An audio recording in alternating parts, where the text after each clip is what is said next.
bonjour, merci encore de votre fidélité. Je suis très heureux de vous retrouver pour ce nouveau numéro de School TV Le Mag, 30 minutes sur la scolarité de vos enfants.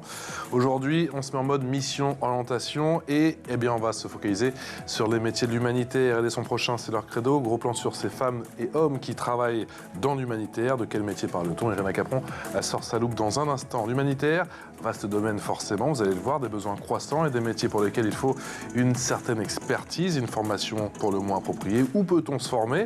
Pendant combien de temps? À quelle fin? Élément de réponse avec nos invités dans un instant. Et puis, aider, mais à quel prix? Quels sont les types de missions proposées? Est-ce que la passion, l'urgence de certaines situations font oublier les risques de ces métiers? Comment gère-t-on son stress? Voir sa peur, on en parle dans un instant avec Charline Petitjean. Bonjour Charline. Merci d'avoir accepté notre invitation. Vous êtes chef de mission Soudan pour l'ONG Solidarité Internationale. Vous êtes actuellement au Tchad. Vous nous direz pourquoi d'ailleurs vous avez été exfiltré du Soudan dans quelques instants. Et puis on est également en plateau avec Mila Chansarel. Bonjour Mila. Bonjour. Vous êtes étudiante à l'Institut catholique de Paris en licence de sciences politiques, sociales et économiques, spécialisation développement durable et humanitaire. Tiens, ça tombe bien. Juste après la loupe. Salut Irina Capron. Bonjour. Ça va? Ça va et vous? Jusqu'ici, tout va bien. C'est quoi un travailleur humanitaire?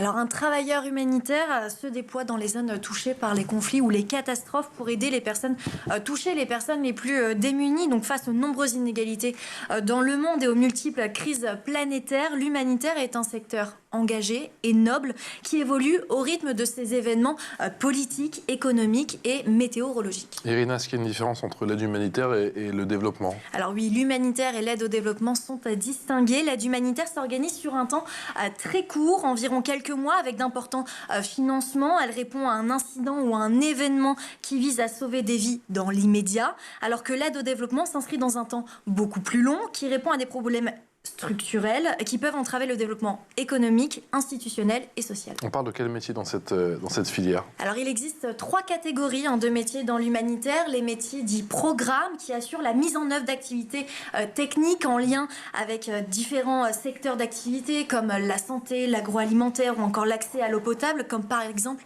les professions médicales, médecins, infirmiers ou sages-femmes humanitaires. Les métiers dits support qui apportent un soutien à la mise en œuvre des programmes humanitaires comme le logisticien qui assure l'approvisionnement du matériel humanitaire, ou encore les métiers coordination qui sont responsables de l'ensemble de la mission. Ce sont ceux qui assurent la mission auprès des autorités, comme les postes de chef de mission, de coordinateur, de terrain ou encore collecteur de fonds. La bonne volonté, c'est bien, mais faire des études, c'est encore mieux quand on veut travailler dans l'humanitaire. Effectivement, alors il y a des formations allant du bac plus 2 au bac plus 8. Ces formations vont permettre d'acquérir des compétences en gestion, en droit, en santé, en logistique, en coordination de projet ou encore en développement durable. Il existe des licences professionnelles chargées de projets de solidarité internationale et développement durable ou encore coordinateur de développement de projets d'économie sociale et solidaire. Il est possible également de se spécialiser dans le domaine. Une 60aine de masters est dédiée aux métiers de développement et de l'humanitaire. Puis il existe des écoles spécialisées comme Bioforce 3A, l'Institut de formation et d'appui aux initiatives de développement, l'ISTOM, qui est l'école de supérieure d'agro-développement international, ou encore l'IRCOM. Merci beaucoup Irina, c'est parti, l'expression orale. L'expression orale avec nos invités en plateau. Mila Chansarel, qui est étudiante à l'Institut catholique de Paris en licence de sciences politiques, sociales, économiques, spécialisation développement durable et humanitaire. Et on est en Skype avec Charline Petitjean, qui est chef de mission Soudan pour l'ONG Solidarité Internationale. Vous êtes, Charline, actuellement au Tchad. Vous avez été exfiltrée. Vous pouvez nous raconter comment ça s'est passé? Alors, donc moi, j'étais coordinatrice terrain de Solidarité Internationale au Ouest Darfour, donc au Soudan, à Jenéina, donc depuis février. Le 15 avril, donc les combats ont commencé à Khartoum et ont commencé également au Darfour. Donc au Darfour, ça s'est transformé en conflit intercommunautaire. Et on a pris la décision d'évacuer les personnels expatriés pour ne pas mettre en danger nos équipes, nos collègues nationaux sur le terrain. On a été évacués le dimanche 21 avril en voiture. On a traversé la frontière pour aller au Tchad. Donc on s'est retrouvés à Béché. Et ensuite un avion jusqu'à N'Djamena pour un retour en France. Donc voilà les photos du convoi. d'évacuation. Donc ensuite, je suis rentrée en France pour réorganiser cette réponse d'urgence parce que là, on passe sur totalement un autre niveau de réponse humanitaire avec une réponse humanitaire dans une zone à conflit ouvert. Donc voilà, et depuis, je suis passée chef de mission pour le Soudan, pour Solidarité Internationale. Charline, est-ce que vous avez le sentiment de faire le plus beau métier du monde, le plus noble, le plus utile, le plus dur aussi? Alors, personnellement, moi, oui, j'ai le sentiment d'avoir le plus beau métier au monde.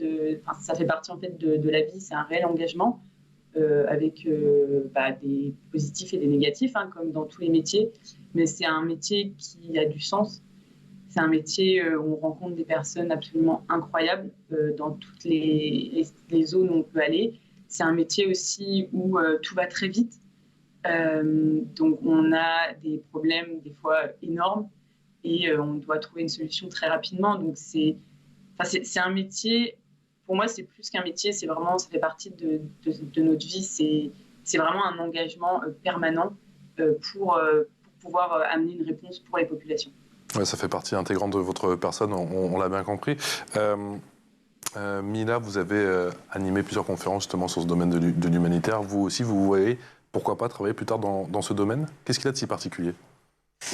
Je pense que, enfin, en tout cas de ce que j'ai retenu des tables rondes que j'ai organisées et animées, les points sur lesquels les intervenants se retrouvaient tous, c'était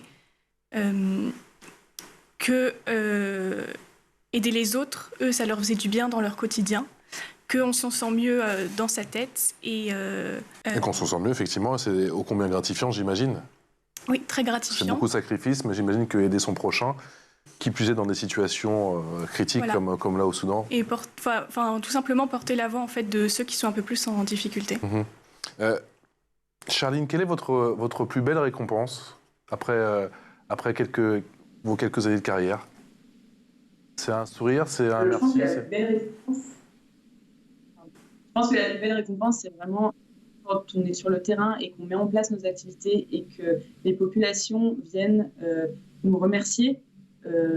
Telle ONG, enfin voilà, vous avez apporté de l'eau, vous avez apporté une clinique mobile pour la santé, vous avez fait tel projet pour nous et c'est énorme, ça nous a beaucoup aidé, on vous remercie et ça c'est juste tellement gratifiant, c'est pour ça qu'on est là en fait. Et quand on a ce retour en fait des populations, mais également de nos collègues nationaux où on apprend tous les jours mutuellement les uns des autres, voilà, quand on a tous ces retours, quand des fois c'est compliqué, on se rappelle vraiment ces moments et on se dit oui, en fait, c'est juste ce qu'il faut faire. C'est difficile d'établir, de nouer un sentiment de confiance,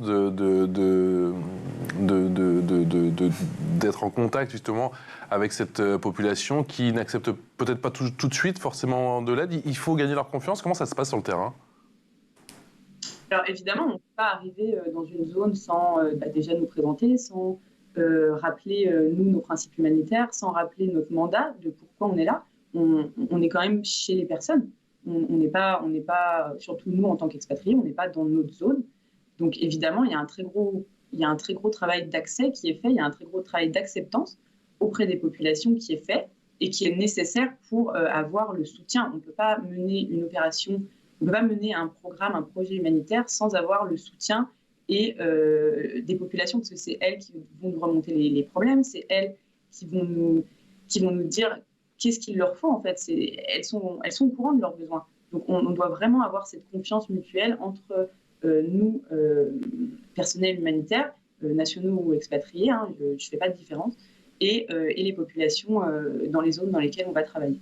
Vous l'avez évoqué tout à l'heure, effectivement, Charline, mais il y a la coordination depuis la France et la coordination sur le terrain, c'est deux aspects totalement différents.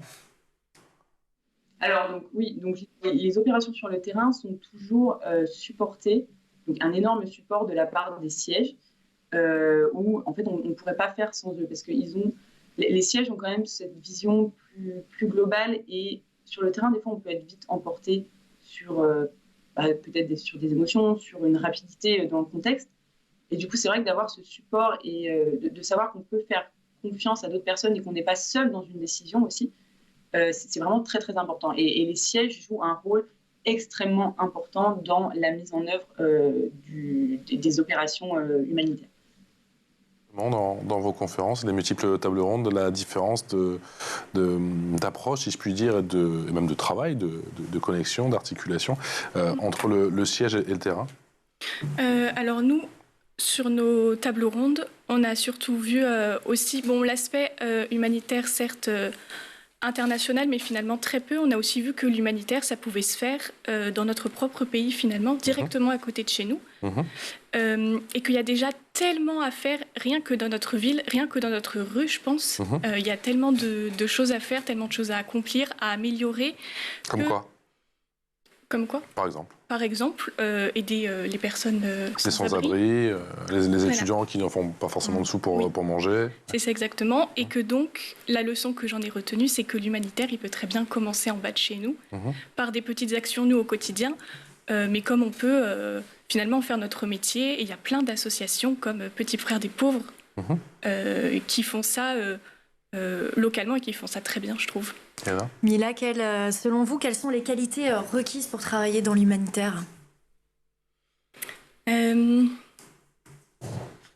pense qu'il faut être évidemment altruiste, à l'écoute, très important d'être à l'écoute, réactif, et peut-être pas, réussir à pas être trop, à pas se laisser submerger en fait par toutes les émotions difficiles qui peuvent passer. Comment vous gérez ça, Charline, effectivement, toutes ces émotions, que ce soit le stress, l'urgence, la peur, parfois, on pense à ces dernières semaines notamment? Alors, comment on les gère? On essaye de faire au mieux. Ça, je pense que chaque personne, chaque travailleuse humanitaire gère un peu ça comme il peut. C'est très personnel d'être dans ces situations. Par exemple, là, si on prend le moment où on a décidé d'évacuer, ça a été un moment absolument déchirant de devoir dire aux équipes nationales on revient dans un mois, mais en attendant, c'est compliqué pour tout le monde. Et je pense que dans cette gestion de tout ce qu'on peut avoir, du stress, de la peur, etc., il n'y a pas que les personnels expatriés, en fait. Il faut aussi prendre en compte que les personnels, nos collègues nationaux, sont dans des zones de guerre, des fois depuis des années, depuis 20 ans, 40 ans. Donc, eux aussi ont vraiment la santé mentale en humanitaire, et ça commence à être un sujet, est très, très important à prendre en compte, et tant pour expatriés que pour personnel, tant que pour nos collègues nationaux. Cette gestion du stress, cette gestion de la peur, ça ne s'apprend pas à l'école. Non, on la développe. On apprend. Justement, Charline, quel a été votre parcours pour travailler dans l'humanitaire? Alors, moi, j'ai un parcours très classique. J'ai fait Sciences Po, un master de conflit et développement, et ensuite, je suis rentrée directement sur le terrain par une ONG. Effectivement, Mila, on a peut-être l'image, je ne sais pas moi, des films qu'on voit passer et tout ça. On se dit qu'il suffit d'avoir cette détermination, cette volonté d'aller sur le terrain et d'aller faire de l'humanitaire, mais au final, le message c'est ça, c'est qu'il faut absolument aller se former. Il faut se former, il faut aussi prendre conscience de la difficulté que ça peut être. C'est vrai qu'avant de commencer ma licence, c'était des sujets qui m'intéressaient, que j'avais envie d'étudier, d'aller approfondir.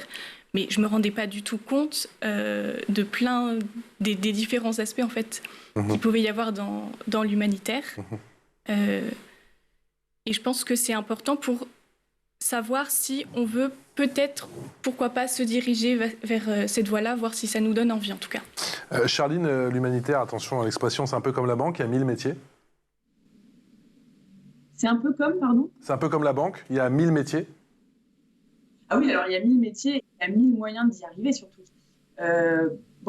L'humanitaire, depuis quand même, on va dire une quinzaine d'années, est en train de vraiment se professionnaliser avec des formations spécifiques.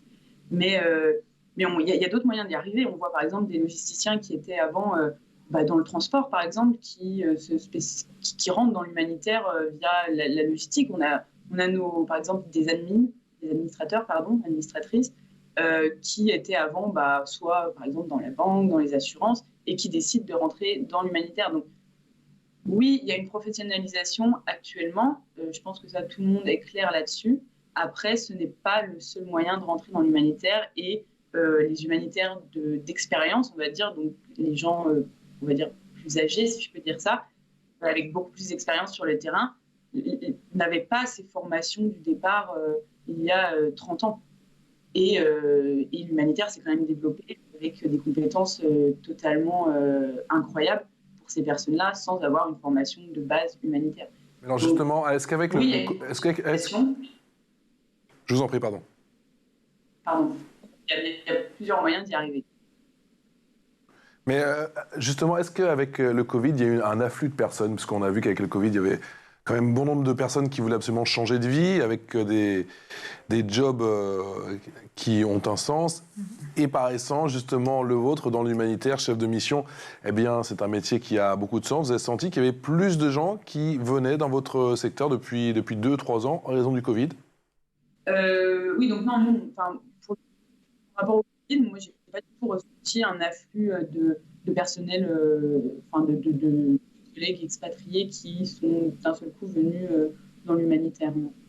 Et est-ce que le Covid a changé la donne, a changé votre métier? Il a fallu là aussi s'adapter. Comment ça s'est passé pendant cette période? On a vu qu'il y a beaucoup de métiers, beaucoup de secteurs qui ont été impactés, et cela dans tous les pays du monde. Ça a été le cas pour vous aussi?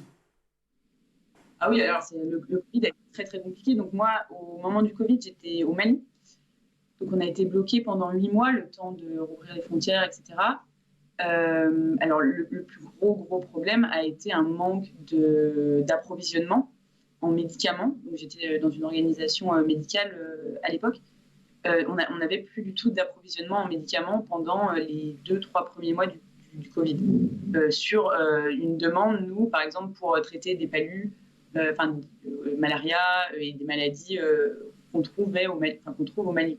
Donc ça a été très très compliqué en termes d'approvisionnement, ça a été très compliqué en termes de gestion aussi du personnel, tant de faire venir des gens que d'en faire repartir du pays.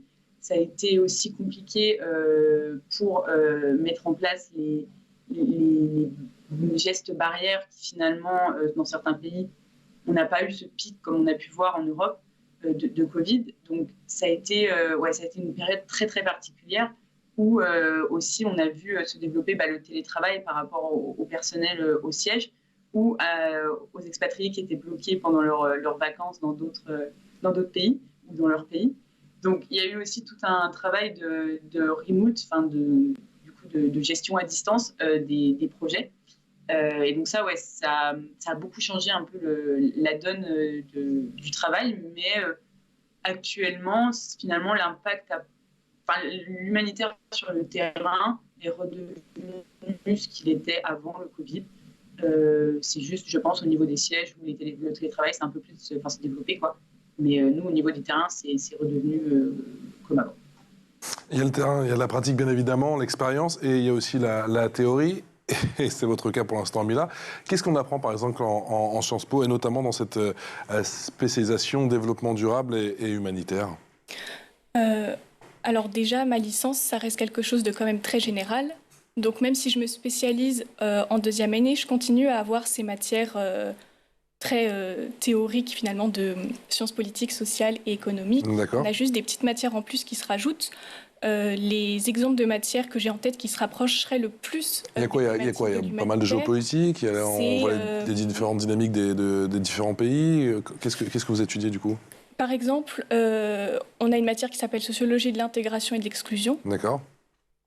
Donc étudier les populations qui peuvent être exclues et comment on pourrait les réintégrer dans la société. Éthique de la solidarité. D'accord. Ou encore entrepreneuriat social, où là on a dû créer une fausse entreprise sociale de A à Z. C'est ce qui vous a donné envie justement de créer une application? C'est ça, exactement. D'accord, une application pour aider effectivement les personnes démunies? Oui. En France? On n'en parle pas plus. C'est en développement. Irina. C'est en développement. Oui, Charline, quel est le quotidien justement d'une chef de mission?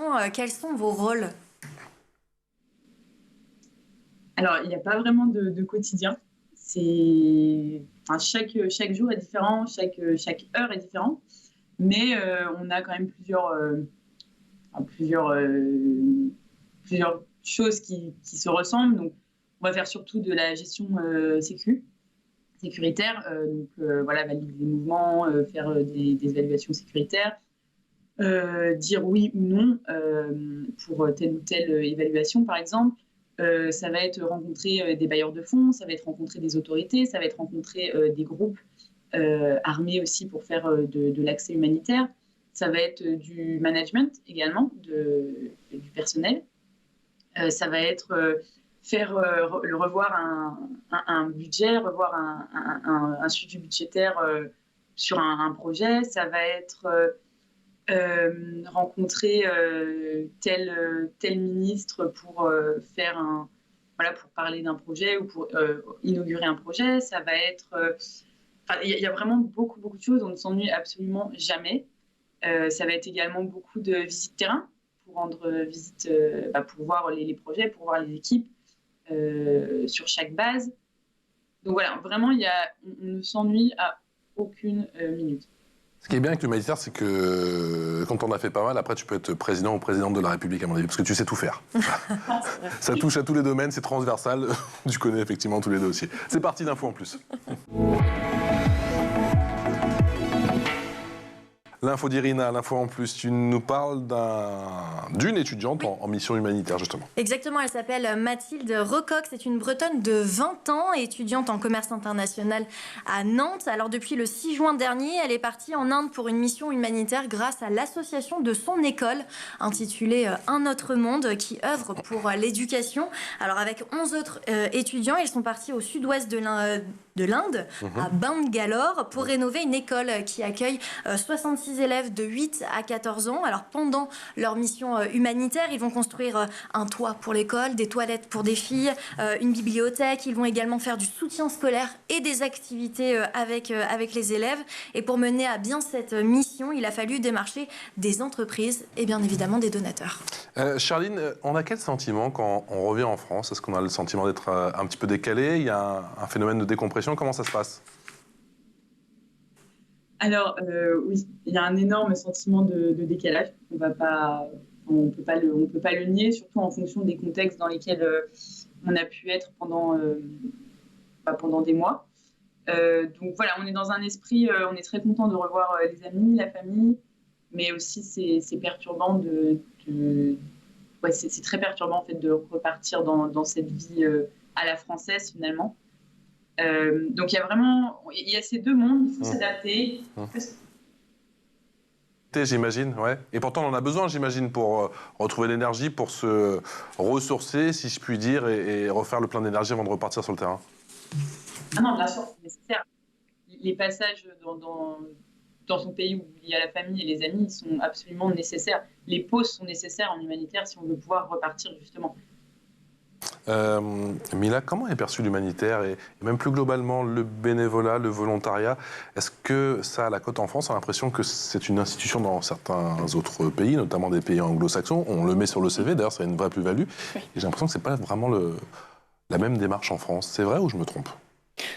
J'avoue que je ne me suis pas trop renseignée sur le cas de la Grande-Bretagne, mais en France, en tout cas en tant qu'étudiant, c'est vrai qu'avoir une activité de bénévolat, c'est très bien vu. Effectivement, c'est un plus sur le CV.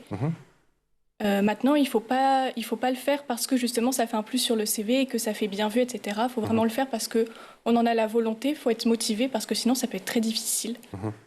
Justement, vous, Charline, avant l'humanitaire, vous aviez commencé par du bénévolat, par du volontariat. Ça avait débuté comment? Parce que vous avez forcément une appétence, vous n'êtes pas arrivé là par hasard. Non, bien sûr. Du coup, moi, avant de partir en humanitaire, donc pendant les études à Sciences Po, il y avait donc des organisations qui étaient un peu avec le SAMU pour faire des maraudes.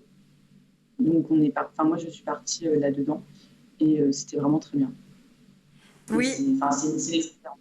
Charline, justement, quel conseil donneriez-vous à un jeune qui aimerait se lancer dans l'humanitaire, mais qui hésite encore par rapport aux émotions, aux dangers qu'il peut rencontrer Je pense qu'il faut tester vraiment. Nous, on envoie des premières missions qui testent et finalement, ça leur convient pas et il n'y a pas de problème. En fait, personnellement, chacun a son niveau de ce qu'il peut prendre pour lui ou pas. Et je pense juste en fait qu'il faut tester.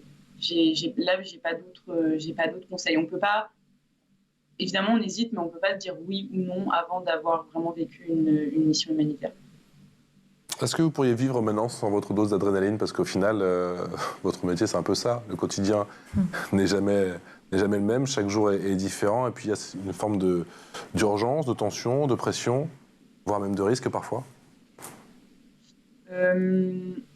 Alors, personnellement, moi, quand je rentre en France, au bout d'un moment, oui, j'ai ce besoin en fait, de repartir, ce besoin d'être utile. Après, l'adrénaline, pareil, ça se gère. En fait, on sait que quand on rentre, moi en France, parce que c'est mon pays, mais on va pouvoir se dépressuriser, se baisser en pression, se calmer. Mais en fait, on sait que c'est pour mieux prendre tout le reste. Pour mieux prendre tout ce qui va arriver. Et je pense qu'en fait, on sait tellement que ça fait partie de notre quotidien que maintenant, on est formaté comme ça, je pense. Et oui, vivre sans, je pense que c'est compliqué. Mila, quelle est la suite pour vous maintenant? C'est tenter d'aider le plus grand monde au niveau local? Moi, personnellement, la création de mon application, c'est vraiment quelque chose qui me tient à cœur et que je voudrais réaliser. D'accord. C'est quelque chose de très sérieux pour moi. Je suis à fond dedans en ce moment. Ce qui est bien dans les études que j'ai faites, c'est que c'est resté très général et que j'ai vraiment pu, du coup, avoir le choix entre plein de choses différentes. Je me suis rendu compte que travailler dans l'humanitaire directement, ça me conviendrait peut-être pas forcément, mais ça m'a donné l'envie, ça m'a conforté dans l'idée que je voulais travailler dans un endroit... À cause des émotions dont on a parlé, justement? Oui, je pense que c'est à cause de ça. Ouais. La charge de travail aussi. En tout cas, je veux travailler dans un endroit qui, pourquoi pas, traite de ces sujets-là. Moi, je sais que ce qui m'intéresse le plus en ce moment, c'est plutôt le journalisme. Donc, je sais que si je dois traiter de sujets, ce sera Quelle drôle d'idée, ce mec. Ce sera plutôt sur toutes ces thématiques-là, effectivement. D'accord. Merci infiniment, en tout cas, à toutes les deux d'être venues nous voir ce matin. Mila Chansarel, qui est étudiante à l'Institut catholique de Paris en licence de Sciences Po, sociale, économique, spécialisation, développement durable et humanitaire. Et Charline Petitjean, qui est chef de mission Soudan pour l'ONG Solidarité Internationale. Elle nous parlait, et encore merci pour votre temps qui est ô combien précieux, depuis le Tchad où la situation est relativement calme, ça va? Alors oui, on a juste donc l'afflux, on a un énorme afflux de personnes donc soudanaises du côté est. Donc là, les équipes de Solidarité Internationale et les organisations humanitaires mettent en place la réponse d'urgence du côté est au Tchad. Donc voilà, donc c'est quand même très très tendu et les besoins humanitaires sont là.